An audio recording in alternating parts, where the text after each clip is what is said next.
Hello बच्चों, तो स्वागत है आप सभी को फिर से मेरे एक नए वीडियो में। तो आज हम लोग क्या देखने वाले हैं, क्लास 12th बोर्ड एग्जाम। यहाँ पर देखिए 2026 के जगह पर 25 लिखा गया है, तो इसको थोड़ा सा आप लोग इग्नोर कीजिएगा। और देखिए यहाँ पर भौतिकी के वायरल प्रश्न है यहाँ पर, और यहाँ पर 35 प्रश्न है जो बच्चों आपके लिए मोस्ट इंपॉर्टेंट है, और यह एग्जाम में आपके आने की बहुत ही संभावनाएं हैं। तो चलिए सभी क्वेश्चनों को देखते हैं। और देखिए यहाँ पर फर्स्ट नंबर क्वेश्चन क्या है कि टीवी प्रसारण के लिए, और याद रहे बच्चों कि मेरे क्वेश्चन का आंसर देने से पहले ही आप लोग कमेंट में आप लोग उसका आंसर दे दीजिएगा। यहाँ पर देखिए टीवी प्रसारण के लिए किस आवृत्ति परास का उपयोग होता है बच्चों। तो टीवी प्रसारण के लिए किस आवृत्ति परास का उपयोग होगा, तो वह होता है वेरी हाई फ्रीक्वेंसी का, यानी कि बहुत ही अधिक फ्रीक्वेंसी का उपयोग किया जाता है, जो कि होता है 30 से 300 मेगाहर्ट्ज बच्चों। कितना, 30 से 300 मेगाहर्ट्ज। ऑप्शन नंबर सी जो है हमारा राइट आंसर हो जाएगा। और चलते हैं अगले नंबर क्वेश्चन को। अगला नंबर क्वेश्चन क्या, अगला नंबर क्वेश्चन देखिए कि एनपीएन ट्रांजिस्टर में उत्सर्जक धारा आई क्या है। एनपीएन ट्रांजिस्टर में उत्सर्जक धारा आई आधार धारा आईबी तथा संग्राहक धारा आईसी में संबंध है। इसको समझिए बच्चों, यह किस प्रकार से है इसे समझिए आप लोग। देखिए यहाँ पर क्या दिया हुआ है, इसका संबंध बताना है आई, आईबी और आईसी का। तो इसे हम लोग किस प्रकार से लिखते हैं, आई बराबर क्या होता है, देखिए यहाँ पर क्या होता है, एक बार आप पहले पूरे अच्छे तरह से समझ लीजिए इसे। तो यह होता है आई बराबर आईसी प्लस आईबी होता है। तो देखिए इस प्रकार से अगर आंसर हो तो हो, और नहीं तो इधर उधर हम लोग करके देखेंगे। तो इस प्रकार से जो है बच्चों यहाँ पर नहीं है कोई भी आंसर। लेकिन देखिए अगर यहाँ पर देखिए आईसी देखा जाए तो बच्चों हो सकता है, अगर आईसी को हम लोग यहाँ पर निकालेंगे, आईसी को निकालेंगे तो बी उधर कर देंगे हम लोग, तो आई आई और यहाँ पर माइनस, यहाँ पर जब उधर जाएगा तो यह हो जाएगा आई बी। तो हमारा ए जो नंबर है यहाँ पर ए नंबर आंसर यह हमारा हो सकता है बच्चों। कौन सा, ए नंबर जो हमारा आंसर है यही हो सकता है, ऑप्शन नंबर ए हमारा राइट हो सकता है। तो देखिए इस प्रकार से आप लोग बनाते रहिएगा, इसमें से जो भी आपको लगेगा आप लोग बनाते रहिएगा कि इसमें से कौन सा आंसर है। देखिए आई बी होता तो आई ई माइनस आई सी, आई ई माइनस आई सी यहाँ पर दिया हुआ है आई बी बराबर, तो ये भी हो सकता है यहाँ पर देखिए। और क्या है, आई ई बराबर आई सी माइनस आई बी। तो लगता है कि थोड़ा सा इसमें इसमें थोड़ा सा गलत है, इसमें यहाँ पर प्लस होना चाहिए या फिर प्लस ही होना चाहिए, क्योंकि कोई तो एक ही सही हो सकता है। तो बच्चों आप समझ आइए, उसे उसी प्रकार से आपको बनाना है। तो देखते हैं अगले नंबर क्वेश्चन को कि विद्युत द्विध्रुव आघूर्ण का ऐसा ही मात्रक होता है। विद्युत द्विध्रुव आघूर्ण का यहाँ पर ऐसा ही मात्रक क्या होगा, तो वह होता है बच्चों कूलाम मीटर। क्या होता है, कूलाम मीटर होता है, जो कि ऑप्शन नंबर ए में दिया हुआ है। ऑप्शन नंबर ए जो है हमारा राइट आंसर हो जाएगा। अगला नंबर क्वेश्चन देखिए कि निर्वात का परावैद्युतांक होता है। निर्वात का परावैद्युतांक क्या होता है बच्चों, तो वह होता है हमारा 8.85 गुने 10 के पावर माइनस 12 फैराडे पर मीटर। फैराडे पर मीटर याद रहे, यहाँ पर क्या हो जाएगा 8.85 गुने 10 के पावर माइनस 12 फैराडे पर मीटर। ऑप्शन नंबर ए जो है हमारा राइट आंसर हो जाएगा। अगला नंबर क्वेश्चन देखिए कि अगला नंबर क्वेश्चन क्या है कि प्रति इकाई आवेश पर लगने वाला बल। क्या बोला जा रहा है बच्चों, प्रति इकाई आवेश पर लगने वाले बल को हम लोग क्या कहते हैं। तो प्रति इकाई आवेश पर लगने वाले बल को हम लोग क्या कहते हैं बच्चों, देखिए यहाँ पर प्रति इकाई आवेश पर क्या है, प्रति इकाई आवेश पर, आवेश को हम लोग क्यू से यूज करते हैं, और बल लगता है एफ, यानी कि फोर्स जो है वह लग रहा है। तो यह किसे हम लोग कहते हैं, ई को कहते हैं, यानी कि हम लोग विद्युत क्षेत्र को कहते हैं, विद्युत क्षेत्र को। ऑप्शन नंबर सी जो है यहाँ पर हमारा राइट आंसर हो जाएगा। अगला नंबर क्वेश्चन देखिए, अगला नंबर क्वेश्चन क्या है कि 8 कूलाम ऋण आवेश में उपस्थित इलेक्ट्रॉनों की संख्या है। 8 कूलाम ऋण आवेश में उपस्थित इलेक्ट्रॉनों की संख्या बच्चों, और इलेक्ट्रॉनों की संख्या क्या होता है यह आपको मालूम होगा कि इलेक्ट्रॉनों की जो संख्या है वह कितना होता है। तो देखिए हम लोग किस प्रकार से निकालते हैं, जैसे हमारा एक फार्मूला होता है क्यू बराबर एन ई, क्यू बराबर एन ई जो फार्मूला होता है, हमें निकालना है इलेक्ट्रॉनों की संख्या। इलेक्ट्रॉनों की संख्या हमें निकालना है यहाँ पर, तो एन को हम लोग यहाँ पर निकालेंगे एन, तो यहाँ पर क्या हो जाएगा बच्चों, क्यू बाई ई बच जा रहा है, क्या क्यू बाई ई। तो क्यू के जगह पर हम लोग क्यू का मान रखेंगे, ई के जगह पर ई का मान। तो क्यू का मान कितना है बच्चों, दिया हुआ 8 कूलाम दिया हुआ है। देखिए यहाँ पर 8 कूलाम, और इलेक्ट्रॉन कितना होता है बच्चों, 1.6 गुने 10 के पावर माइनस 19, 10 के पावर माइनस 19 होता है। तो थोड़ा सा हम लोग ऊपर मतलब मिटा लेते हैं और इस प्रकार से अच्छे से सॉल्व करते हैं। देखिए यहाँ पर क्या आ रहा था, 8/1.6 गुने 10 के पावर माइनस 19 बच्चों आ रहा था, 10 के पावर माइनस 19। तो समझिए इसे किस प्रकार से करेंगे। यहाँ से दशमलव हटाएंगे हम लोग तो ऊपर एक जीरो हो जाएगा। तो यहाँ पर इस प्रकार से कर देंगे कि 16 पचे 80, 16 पचे 80 आ जाएगा। और 10 को अगर हम लोग ऊपर भेजेंगे, देखिए यहाँ पर 5 है जैसे, और 10 को ऊपर भेजेंगे तो यह जो माइनस में है 19 वह सीधा प्लस में हो जाएगा, यानी कि 10 और सीधा पावर में 19 हो जाएगा। तो यहाँ पर खोजिए कि 5 × 10 के पावर 19 किसके आंसर में है। तो ऑप्शन नंबर ए जो है यहाँ पर हमारा राइट आंसर हो जाएगा। देखिए 5 × 10 के पावर 19 दिया हुआ है और यही हमारा इलेक्ट्रॉनों की संख्या होगा बच्चों। और इसी प्रकार से आपको निकालना है ताकि आपका एग्जाम में एक भी प्रश्न गलत ना हो। देखिए अगले नंबर क्वेश्चन को कि 64 समरूप बूंदे जिनमें प्रत्येक की धारिता जो है वह 5 माइक्रोफैराडे है मिलकर एक बड़ा बूंद बनाते हैं तो बड़े बूंद की धारिता होगी। तो बड़े बूंद की धारिता क्या होगा बच्चों। तो इसे भी निकालने का एक तरीका है। इसे देखिए किस प्रकार से निकालेंगे आप लोग। यहाँ पर जो 64 दिया हुआ है बच्चों, 64 यानी कि n और ऊपर में 1/3 होता है। तो यहाँ पर देखिए 64 का हम लोग पावर 1/3वां भाग निकालेंगे, 1/3वां भाग हम लोग निकालेंगे इसका, ठीक है। और गुना में हम लोग क्या कर देंगे, यहाँ पर गुना में हम लोग कर देंगे कितना फैराडे दिया हुआ है 5 माइक्रोफैराडे, कितना 5 माइक्रोफैराडे दिया हुआ है तो 5 कर देंगे। तो 64 का 1/3वां भाग कितना होता है बच्चों, तो वह होता है 4। तो 4 × 5 अगर देखा जाए तो क्या हो जाएगा, तो 4 पचे 20 कितना हो जाएगा बच्चों, तो 4 पचे 20 हो जाएगा। और 20 कहाँ पे आंसर है, तो देखिए यहाँ पर 4 माइक्रोफैराड है, 20 माइक्रोफैराड है और 25, और यहाँ पर ऑप्शन नंबर सी में दिया हुआ है 20 माइक्रोफैराड है। तो यही हमारा राइट आंसर हो जाएगा। देखते हैं अगले नंबर क्वेश्चन को। अगला नंबर क्वेश्चन यहाँ पर क्या है कि पदार्थ की प्रतिरोधकता के लिए निम्नलिखित में कौन सही है। पदार्थ की प्रतिरोधकता के लिए बच्चों इसमें से कौन सा है जो बच्चों यहाँ पर सही है। तो सही यहाँ पर कौन होगा, यह देखिए। हम लोग जब रेजिस्टेंस का फार्मूला वाला निकालते हैं हम लोग, तो क्या होता है, हम लोग क्या होता है R बराबर रो L इंटू ए होता है, यही होता है बच्चों। और जब इसे हम लोग रो निकालेंगे, यहाँ पर रो को जब हम लोग निकालेंगे, इसे हम लोग जब निकालेंगे, इसे जब हम लोग निकालेंगे तो इधर यहाँ पर देखिए इसको हम लोग उल्टा कर देंगे, इस प्रकार से इसे हम लोग निकालेंगे। और जो R है यहाँ पर बच्चों, तो L और A जो है यहाँ पर इसको इधर कर देंगे, इसको इधर कर देंगे। तो उसे किस प्रकार से इधर करेंगे बच्चों, तो बराबर करेंगे, बराबर, और यहाँ पर R है, ए जो है बच्चों ऊपर चला जाएगा क्योंकि उधर जाएगा तो अब बट्टा में आ जाएगा L। तो यहाँ पर किस में यह आंसर है, तो देखिए यहाँ पर रो बराबर RA/L, ऑप्शन नंबर ए में यह आंसर दिया हुआ है, ऑप्शन नंबर ए में। तो देखते हैं अगले नंबर क्वेश्चन को। अगला नंबर क्वेश्चन क्या है कि जब किसी एमीटर को शंट किया जाता है तो इसकी माप सीमा क्षेत्र क्या होता है बच्चों। तो याद रहे कि जब भी किसी हम एमीटर को शंट करेंगे तो उसकी माप सीमा क्षेत्र जो है बच्चों वह बढ़ जाएगी। क्या होगा, तो वह बढ़ जाएगी बच्चों। यहाँ पर ऑप्शन नंबर ए जो है हमारा राइट आंसर हो जाएगा। और देखिए अगला नंबर क्वेश्चन को। अगला नंबर क्वेश्चन क्या है कि 5 टेस्ला का चुंबकीय क्षेत्र बराबर होता है। 5 टेस्ला का चुंबकीय क्षेत्र बराबर होता है। और याद रहे यहाँ पर देखिए बहुत ही आसान क्वेश्चन है। 1 टेस्ला बराबर क्या होता है बच्चों। अगर 1 टेस्ला बराबर आपसे पूछा जाए कि 1 टेस्ला बराबर क्या होता है, तो 1 वेबर प्रति मीटर स्क्वायर होता है बच्चों, 1 वेबर प्रति मीटर स्क्वायर होता है। तो यहीं पर अगर हम लोग यहाँ पर अगर हम लोग 5 रख दे, मान लीजिए यहाँ पर हम लोग 5 रख देते हैं तो ये भी तो 5 हो जाएगा क्योंकि 1 है।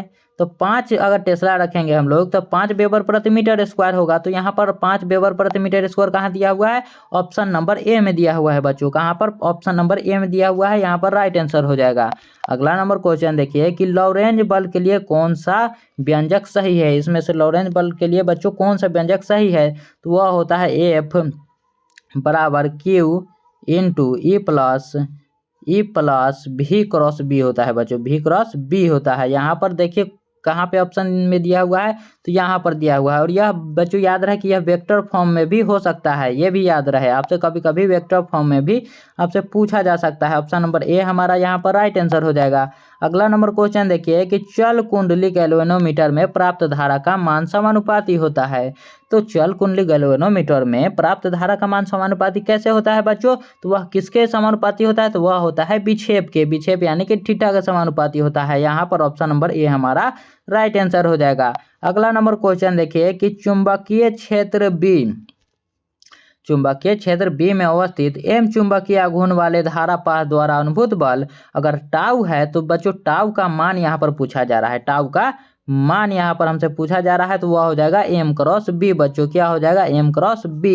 यही हमारा जो कि ऑप्शन नंबर ए में दिया हुआ है यही हमारा राइट आंसर हो जाएगा। और देखते हैं अगले नंबर क्वेश्चन को। अगला नंबर क्वेश्चन क्या है कि ट्रांसफार्मर के लिए निम्नलिखित में कौन सही है। ट्रांसफार्मर के लिए कौन सही है तो यहाँ पर पहले ऑप्शन को पढ़ते हैं हम लोग। यह एसी को डीसी में बदलता है। तो क्या बच्चों ट्रांसफार्मर ऐसा करता है या एसी को डीसी में बदलता है तो बिल्कुल भी नहीं करता है। क्या यह डीसी को एसी में बदलता है तो वो भी नहीं करता है बच्चों। यह डीसी वोल्टता को बढ़ाता या घटाता है तो ये भी यह नहीं करता है। और देखिए यह एसी वोल्टता को बढ़ाता या घटाता है तो यह हमारा बिल्कुल राइट आंसर हो जाएगा क्योंकि यह जो है अल्टरनेटिव करंट पर चलता है। और देखिए अगला नंबर क्वेश्चन को। अगला नंबर क्वेश्चन क्या है देखते हैं। 15वां नंबर क्वेश्चन है कि एक्स किरणें हैं। तो एक्स किरणें क्या है, क्या गतिमान इलेक्ट्रॉन है बच्चों, गतिमान धनात्मक आयन है या फिर गतिमान ऋणात्मक आयन है या फिर विद्युत चुंबकीय तरंगे है। तो एक्स किरणें जो है बच्चों यहाँ पर वह होता है विद्युत चुंबकीय तरंगे। क्या होता है, विद्युत चुंबकीय तरंगे होता है। यहाँ पर ऑप्शन नंबर डी जो है हमारा यही राइट आंसर हो जाएगा। और देखते हैं अगले नंबर क्वेश्चन को। अगला नंबर क्वेश्चन यहाँ पर क्या है कि विद्युत चुंबकीय तरंग के संचरण की दिशा होती है। विद्युत चुंबकीय तरंग के संचरण की दिशा होती है। यहाँ पर पढ़िए, यहाँ पर इसी से आपको समझ में आएगा। विद्युत और फिर है चुंबकीय तरंग। विद्युत क्षेत्र को हम लोग इसे सूचित करते हैं और चुंबकीय इसे हम लोग बी से सूचित करते हैं बच्चों। तो तरंग के संचरण की दिशा होती है। तो इसमें जो है बच्चों आपको याद करने में थोड़ा सा मुश्किल होता है, इसलिए मैं आपको बता रहा हूँ कि याद रहे आपको वेक्टर ई क्रॉस बी के समानांतर आप लोग मार दीजिएगा। ई आप लोग विद्युत का लगा दीजिएगा, चुंबकीय का बी लगा दीजिएगा ताकि आपको याद रहे। इसके लिए मैंने आपको ये ट्रिक बता दिया है। और देखते हैं अगले नंबर क्वेश्चन को। अगला नंबर क्वेश्चन क्या है कि 20 सेंटीमीटर फोकस दूरी वाले उत्तल लेंस की क्षमता डायोप्टर में होती है। तो उत्तल लेंस की क्षमता बच्चों डायोप्टर में कितना होगा, तो ये भी बहुत आसान क्वेश्चन है। 20 सेंटीमीटर कह रहा है तो 20 सेंटीमीटर जो है बच्चों तो 100 बटा हम लोग 20 कर देंगे। डायोप्टर का फॉर्मूला ही यही होता है, P बराबर 100/F। तो यही होता है बच्चों। तो इसे हम लोग P बराबर जब निकालेंगे यहाँ पर देखिए डायोप्टर, तो यहाँ पर हम लोग लिख देंगे 20, F दिया हुआ है, फोकस दूरी 20 दिया हुआ है। तो जब इसे हम लोग काटेंगे तो 20 पचे हमारा 100 आ जाएगा। 20 पचे 100, ऑप्शन नंबर बी में हमारा 20 पचे 100 आंसर दिया हुआ है। यहीं पर हमारा option number B right answer हो जाएगा। और देखते हैं अगले नंबर क्वेश्चन को कि उत्तल लेंस द्वारा निम्नलिखित में कौन सा दृष्टि दोष दूर किया जाता है। तो उत्तल लेंस से कौन सा बच्चों दृष्टि दोष को दूर किया जाता है। तो उत्तल जो होता है बच्चों उसे हम लोग दूर दृष्टि दोष के लिए उपयोग करते हैं। किसके लिए, दूर दृष्टि दोष के लिए। और निकट दृष्टि दोष के लिए हम लोग किसका उपयोग करते हैं, तो अवतल का करते हैं। निकट दृष्टि दोष के लिए यहाँ पर मैं आपको लिख देता हूँ, अवतल का उपयोग करते हैं बच्चों, अवतल का। और देखिए यहाँ पर जरा दूरदर्शिता जो है और अबिंदुकता किसके लिए उपयोग किया जाता है, तो यह आप लोग कमेंट में बताइए। जरा दूरदर्शिता के लिए बाइफोकल लेंस जो होता है वह किसके लिए उपयोग किया जाता है, इन सभी के बारे में आप लोग बताइए कमेंट में। और देखिए कि आसमान का रंग नीला होने का कारण है। तो आसमान जो है बच्चों हम लोगों का वह हमें नीला दिखाई देता है। तो वह क्यों नीला दिखाई देता है, यही हमारा प्रश्न है। तो बच्चों वह दिखाई देता है प्रकीर्णन के कारण से। किसके कारण से, स्कैटरिंग के कारण, जिसे हम लोग प्रकीर्णन कहते हैं। ऑप्शन नंबर बी यहाँ पर हमारा राइट आंसर हो जाएगा। और देखिए अगला नंबर क्वेश्चन क्या है कि उत्तल लेंस से प्रतिबिंब सदैव बनता है। तो उत्तल लेंस से कैसा प्रतिबिंब बनता है बच्चों, जो कि आप 10th क्लास में भी पढ़े होंगे। तो वह बनता है ध्रुव तथा फोकस के बीच में। किसके बीच में, ध्रुव तथा फोकस के बीच में। और देखिए अगला नंबर क्वेश्चन क्या है कि n प्रकार के अर्धचालक में अल्पसंख्य आवेश वाहक होते हैं। अल्पसंख्य वाहक क्या होता है बच्चों, तो n प्रकार है। कौन सा है बच्चों, n प्रकार। तो n प्रकार में होता है होल। क्या होता है बच्चों, n प्रकार में होता है होल। और बहुसंख्य वाहक, यहीं पर अगर अल्पसंख्य पूछा गया है, यहीं पर अगर आपसे बहुसंख्य पूछा जाता है, क्या बच्चों, तो बहुसंख्य पूछा जाता तो आप लोग इलेक्ट्रॉन लगाते, यहाँ पर इलेक्ट्रॉन लगाते। और इसी के ठीक उल्टा होता है बच्चों पी प्रकार के अर्धचालक में। तो देखिए अगला नंबर क्वेश्चन क्या है कि आयाम मॉडुलन में मॉडुलन सूचकांक का मान होता है। तो आयाम मॉडुलन में मॉडुलन सूचकांक का मान कितना होता है बच्चों, तो 0 से 1 के बीच में होता है। कितना होता है, 0 से 1 के बीच में। ऑप्शन नंबर बी हमारा राइट आंसर हो जाएगा। और देखते हैं अगले नंबर क्वेश्चन को कि आवेश का बीमा होता है। तो आवेश का बीमा क्या होता है बच्चों, तो आवेश का बीमा देखिए यहाँ पर क्या होता है, यह समझिए। आई बराबर क्या होता है बच्चों, यहाँ पर आई बराबर Q/T होता है, यह आपको मालूम होगा। आई बराबर हम लोग क्या पढ़ते हैं क्यू बाई टी। सीधा देखिए यहाँ पर क्यू बराबर देखिए आवेश, आवेश बराबर क्या होता है आई टी। इसे यह जो है आपको अच्छा समझ में आएगा। और आई को बच्चों हम लोग ए भी लिख सकते हैं। जब आप लोग इसे बीमा में लिखेंगे तो आप ए भी लिख सकते हैं, टी लिख सकते हैं। यहाँ पर टी जो है यही है, तो यहाँ पर ए टी हो जाएगा। ऑप्शन नंबर ए हमारा राइट आंसर हो जाएगा। देखिए अगला नंबर क्वेश्चन क्या है कि पृथ्वी के किसी स्थान पर टीवी प्रेषण टावर की ऊंचाई 245 मीटर है। जितनी अधिकतम दूरी तक इस टावर का प्रसारण पहुंचेगा वह है, तो वह कितना हो जाएगा बच्चों। तो इसे जब आप लोग सोल्व कीजिएगा बच्चों d/√2HR पर इस फार्मूला का उपयोग कर तो आपको आएगा 56 किलोमीटर। कितना आएगा बच्चों, तो यह आएगा आपको 56 किलोमीटर। यहाँ पर ऑप्शन नंबर सी हमारा राइट आंसर हो जाएगा। और देखिए 25 नंबर क्वेश्चन है कि आवेशित संधारित्र पर कुल आवेश होता है। तो आवेशित संधारित्र पर बच्चों कुल आवेश कितना होता है, तो वह कितना हो जाएगा बच्चों, तो वह देखिए वह हो जाएगा 0। और 0 किस प्रकार से होगा, तो आवेशित है बच्चों, संधारित्र क्या है आवेशित है, तो वह क्या होता है एक पर होता है प्लस और एक पर होता है बच्चों माइनस। तो दोनों का ही अगर क्या कहा जा रहा है कुल आवेश होगा, तो दोनों को अगर हम लोग जोड़ भी देंगे यहाँ पर, मान लीजिए इसे हम लोग ब्रैकेट में घेर कर यहाँ पर जोड़ देते हैं, फिर भी तो हमारा यहाँ पर प्लस और एक माइनस है, तो यह हो जाएगा 0 हो जाएगा कट कर। तो इसी प्रकार हमारा ऑप्शन नंबर ए यहाँ पर राइट आंसर हो जाएगा। और देखते हैं अगले नंबर क्वेश्चन को। अगला नंबर क्वेश्चन यहाँ पर क्या है, तो देखिए थोड़ा सा इसे बड़ा कर लेते हैं हम लोग और देखते हैं अगले नंबर क्वेश्चन को। अगला नंबर क्वेश्चन यहाँ पर क्या हो जाएगा, देखिए कि किलोवाट घंटा मात्रक है KWH। KWH जो है वह किसका मात्रक है बच्चों, तो KWH जो होता है बच्चों यह ऊर्जा का सबसे बड़ा इकाई होता है, सबसे बड़ा मात्रक होता है। यहाँ पर ऑप्शन नंबर बी हमारा राइट आंसर हो जाएगा। और बढ़ते हैं अगले नंबर क्वेश्चन पर कि एम्पियर घंटा मात्रक है। तो एम्पियर घंटा जो है बच्चों वह आवेश का मात्रक होता है, किसका आवेश का मात्रक होता है। यहाँ पर भी ऑप्शन नंबर बी आंसर होगा। और देखते हैं अगले नंबर क्वेश्चन पर चलते हैं कि विद्युत वाहक बल की विमा है। यहाँ पर विद्युत वाहक बल की विमा पूछा जा रहा है। और विद्युत वाहक बल की अगर इकाई पूछा जाता आपसे तो आप लोग क्या लगाते हैं बच्चों, तो वह होता वोल्ट। लेकिन यहाँ पर विमा पूछा जा रहा है, तो विमा को किस प्रकार से निकालेंगे, तो यहाँ पर समझिए विद्युत वाहक बल यानी कि V बराबर क्या होता है बच्चों, W/Q होता है, W/Q होता है। तो W को अगर हम लोग देखिए यहाँ पर समझिए वर्क जो होता है W उसका बीमा होता है बच्चों ml²। क्या होता है यहाँ पर देखिए ml² T⁻⁻²। और यहाँ पर जो है W/Q था, Q का हमने ऊपर देखा था आवेश का होता है AT। जब इसे हम लोग ऊपर लेकर जाएंगे यहाँ पर T को ऊपर लेकर जाएंगे तो यहाँ पर एक बढ़ जाएगा T और यहाँ पर A भी जाएगा तो एक इन्वर्स में चला जाएगा। यानी कि क्या हो जाएगा बच्चों यहाँ पर, तो यह हो जाएगा ml² T⁻³ हो जाएगा, क्योंकि एक नीचे T था तो ऊपर चला जाएगा, A जो है वह इन्वर्स में चला आएगा। तो यहाँ पर हो जाएगा बच्चों ऑप्शन नंबर यहाँ पर डी, ऑप्शन नंबर डी हमारा राइट आंसर हो जाएगा। देखते हैं अगले नंबर क्वेश्चन को कि कार्बन प्रतिरोध का रंग कोड में पीला रंग का मान होता है। तो इसे आप लोग इस प्रकार से निकाल सकते हैं बीबी रोय वाले फार्मूला पर, इस प्रकार से बीबी रोय GB। तो इस प्रकार से आप लोग निकाल सकते हैं यहाँ पर 0 1 2 3 यहाँ पर 4 या फिर 5 यहाँ पर 6 वैसे देकर। तो देखिए यहाँ पर किसका पूछा जा रहा है, पीला रंग का मान, पीला रंग का मान पूछा जा रहा है, यानी कि येलो का पूछा जा रहा है। तो येलो कितना पर है बच्चों, 4 पर। तो हमारा आंसर कितना हो जाएगा, 4 हो जाएगा, ऑप्शन नंबर डी हो जाएगा बच्चों। और देखते हैं अगले नंबर क्वेश्चन को। अगला नंबर क्वेश्चन क्या है कि पृथ्वी के चुंबकीय ध्रुव पर नमन कोण यानी कि नति कोण का मान होता है। तो नति कोण का मान पृथ्वी के चुंबकीय ध्रुव पर कितना होगा बच्चों, तो वह होता है 90 डिग्री। कितना, 90 डिग्री होता है, हमारा राइट आंसर हो जाएगा। अगला नंबर क्वेश्चन देखिए कि 10 माइक्रोकुलाम एवं -10 माइक्रोकुलाम के दो बिंदु आवेश वायु में परस्पर 40 सेंटीमीटर की दूरी पर रखे हैं। निकाय की वैद्युत स्थिति ऊर्जा जो है बच्चों वह क्या होगी। तो निकाय की वैद्युत स्थिति ऊर्जा यहाँ पर क्या होगा, यही हमसे पूछा जा रहा है। तो जब इसे आप लोग निकालिएगा बच्चों तो वह हो जाएगा -2.25 joule, -2.25 joule. Option number C हमारा राइट आंसर हो जाएगा।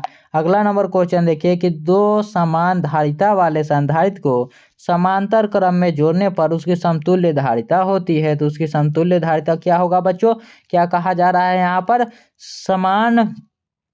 समानधारिता वाले संधारित्र को समांतर क्रम में यहाँ पर जोड़ा जा रहा है। किसको? इसको समांतर क्रम में बच्चों यहाँ पर जोड़ा जा रहा है। तो समांतर क्रम में किस प्रकार से होता है? C1 plus C2, C1 plus C2 होता है। तो यहाँ पर C को ही रखना है, तो C प्लस C जो है बच्चों क्या हो जाएगा? तो C प्लस C हो जाएगा 2C। यहाँ पर ऑप्शन नंबर ए हमारा राइट आंसर हो जाएगा। ऑप्शन नंबर ए जो है हमारा यहाँ पर राइट आंसर हो जाएगा। और देखते हैं अगले नंबर क्वेश्चन को कि एक स्वस्थ व्यक्ति के आंख के लेंस की फोकस दूरी लगभग होती है। तो एक स्वस्थ व्यक्ति के आंख के लेंस के फोकस दूरी बच्चों यहाँ पर कितना होगा? तो वह होता है कितना? 1 mm, 2 सेंटीमीटर, 25 सेंटीमीटर या फिर 1 मीटर। तो यह कितना होता है बच्चों? यह कितना होता है? तो यहाँ पर समझिए, तो यह हो जाएगा बच्चों 2 सेंटीमीटर। क्या होगा? 2 सेंटीमीटर। और यही अगर आपसे पूछा जाता स्पष्ट दृष्टि की न्यूनतम दूरी, तो न्यूनतम दूरी जो होता है यह होता है हमारा 25 सेंटीमीटर। यह होता है न्यूनतम दूरी बच्चों, न्यूनतम दूरी यहाँ पर। और यह जो है यह हमारा राइट आंसर हो जाएगा, क्योंकि यह पूछा जा रहा है स्वस्थ व्यक्ति की आंखों के लेंस की फोकस दूरी। और देखिए अगला नंबर क्वेश्चन क्या है कि दो लेंस जिनकी क्षमता 15 डायोप्टर तथा 5 डायोप्टर है, तो समाश्रित संयुक्त करने पर समायोजित की फोकस दूरी होगी। तो फोकस दूरी कितना हो जाएगा बच्चों? यहाँ कहा जा रहा है 15 डायोप्टर और 5 डायोप्टर। तो इसे जो है हम लोग निकालेंगे किस पर? P बराबर P1 plus P2। P1 plus जो P2 होता है बच्चों, इस पर जब हम लोग निकालेंगे, और P1 को हम लोग माइनस में लिखते हैं बच्चों। किस में? P1 को हम लोग माइनस में लिखते हैं, ये आपको मालूम होगा क्योंकि यहाँ पर प्लस में दिया हुआ है। तो -15 प्लस 5, इस प्रकार से जब लिखेंगे तो हमारा आ जाएगा बच्चों -10। क्या आ जाएगा? -10 सेंटीमीटर हमारा आ जाएगा राइट आंसर। तो यहाँ पर हो जाएगा ऑप्शन बी राइट आंसर। और अगला नंबर क्वेश्चन देखिए कि संबंध Q बराबर NE में निम्नलिखित में कौन n का मान संभव नहीं है? तो n का मान बच्चों कौन संभव नहीं है? तो n का मान बच्चों वह संभव नहीं हो सकता है जो कि दशमलव में हो, क्योंकि यहाँ पर जो होता है आवेश का क्वांटमीकरण कहता है कि वह जो भी होगा वह पूर्ण संख्या में होना चाहिए, और यहाँ पर पूर्ण संख्या में नहीं है, इसलिए यहाँ पर दशमलव में है, इसीलिए यह नहीं हो सकता। ऑप्शन नंबर सी हमारा राइट आंसर हो जाएगा। अगला नंबर क्वेश्चन देखिए कि दशमिक संख्या 8 का यहाँ पर निकालना है। द्विधारी संख्या में 8 का द्विधारी संख्या में निकालना है। तो इसे हम लोग किस प्रकार से निकालेंगे? तो यह देखिए, इसे हम लोग किस प्रकार से निकालेंगे बच्चों? तो यहाँ पर आप लोग 2 से भाग देकर भी निकाल सकते हैं, या फिर सीधा सीधा आप लोग निकाल सकते हैं। सीधा सीधा किस प्रकार से निकालेंगे? इसे देखिए यहाँ पर कि 8 हम लोग लिखेंगे और यहाँ से 2 से भाग देंगे। देखिए तो 4 दूना 8, और यहाँ पर शेष लिखेंगे जो कि 0 आ रहा है। फिर 2 करेंगे तो यहाँ पर आ जाएगा 2, फिर यहाँ पर 0 आ जाएगा, और फिर जब 2 से हम लोग करेंगे यहाँ पर बच्चों तो यहाँ पर 1 आ जाएगा। 1 दूना 2, और यहाँ पर 0 हो जाएगा। तो नीचे से ऊपर की ओर हम लोग जाएंगे, इस प्रकार से जाएंगे। तो 1 0 1 और 3 गो 0, तो 1 3 और 3 ठो 0 की कहाँ पर है? ऑप्शन नंबर ए में है बच्चों। ऑप्शन नंबर ए जो है हमारा राइट आंसर हो जाएगा। तो बच्चों यही तक हमारा क्वेश्चन था। तो फिर मिलेंगे हम लोग अगले वीडियो में, तब तक के लिए धन्यवाद। और यह वीडियो अगर आपको अच्छा लगा होगा तो इसी प्रकार के वीडियो को देखने के लिए आप चैनल को सब्सक्राइब कर लीजिएगा।